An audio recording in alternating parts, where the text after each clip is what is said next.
আসসালামু আলাইকুম। দেশ এবং দেশের বাইরে যে যেখান থেকে শুনছেন সবাইকে স্পোর্টস বাংলা আপডেট চ্যানেল থেকে জানাচ্ছি শুভেচ্ছা। চলে এলাম আরও কিছু নতুন আপডেট নিয়ে। ডেজার্ট ফক্স অর্থাৎ মরুভূমির শিয়ালদের গর্জনে কাঁপছে পুরো ফুটবল বিশ্ব। কোচ পেতকোভিচের যুগে আলজেরিয়ার এক রাজকীয় প্রত্যাবর্তন ঘটেছে বিশ্ব ফুটবলে। তারা এখন বিশ্বকাপ মঞ্চে দাপিয়ে বেড়ানোর জন্য তৈরি। 2023 আফ্রিকান কাপ অব নেশনস থেকে হতাশাজনক বিদায়ের পর আলজেরিয়া ফুটবল দল এখন সম্পূর্ণ নতুন রূপে ফিরে এসেছে।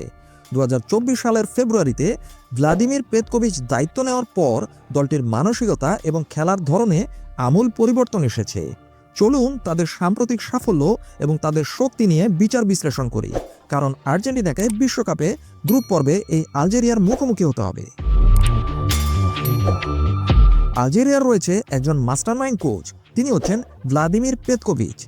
সুইজারল্যান্ড জাতীয় দলের সাবেক কোচ পেতকোভিচ আলজেরীয় ইউরোপীয় ডিসিপ্লিন এবং আফ্রিকান শক্তির এক দারুণ সংমিশ্রণ ঘটিয়েছেন। তাই বর্তমানে আলজেরিয়া ফুটবল দল হয়ে উঠেছে এক বিশাল শক্তি। ভ্লাদিমির পেতকোভিচের রয়েছে অসাধারণ অভিজ্ঞতা। তিনি সুইজারল্যান্ডকে ইউরো 2020 এর কোয়ার্টার ফাইনালে তুলে বিশ্বজুড়ে নজর কেড়েছিলেন।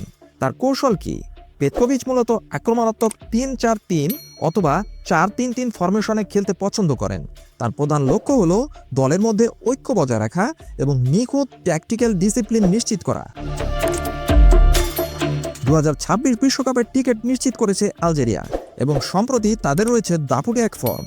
আলজেরিয়া ইতিমধ্যেই অত্যন্ত দাপটের সাথে 2026 বিশ্বকাপের যোগ্যতা অর্জন করেছে। তাদের সাম্প্রতিক পারফরমেন্স লক্ষ্য করে দেখা যায় তারা এখন যে কোনো বড় দলের জন্য এক আতঙ্কের নাম। সর্বশেষ 9 অক্টোবর 2025 সালে কি করেছিল? আলজেরিয়া সোমালিয়াকে 3-0 গোলে উড়িয়ে দিয়েছিল সেই ম্যাচে। সেটা ছিল বিশ্বকাপের বাছাই পর্বের ম্যাচ। এরপর 14 অক্টোবর 2025 সালে আলজেরিয়া কি করেছিল? উগান্ডার বিপক্ষে 2-1 ব্যবধানে জয় নিশ্চিত করেছিল আলজেরিয়া।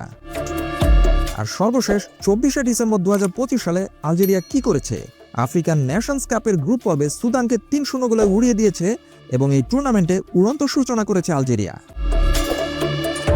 চলুন আলজেরিয়ার স্কোয়াড অ্যানালাইসিস করি। আলজেরিয়া দলে রয়েছে তারুণ্য এবং অভিজ্ঞতার এক অসাধারণ ভারসাম্য। বর্তমানে আলজেরিয়ার স্কোয়াডে অভিজ্ঞতার পাশাপাশি ইউরোপ কাঁপানো তরুণদের ছড়াছড়ি। তাদের সবচেয়ে বড় তারকা হচ্ছে ম্যান সিটিতে খেলা রিয়াদ মাহরেজ। অধিনায়ক মাহরেজ এখনও এই দলের নিউক্লিয়াস।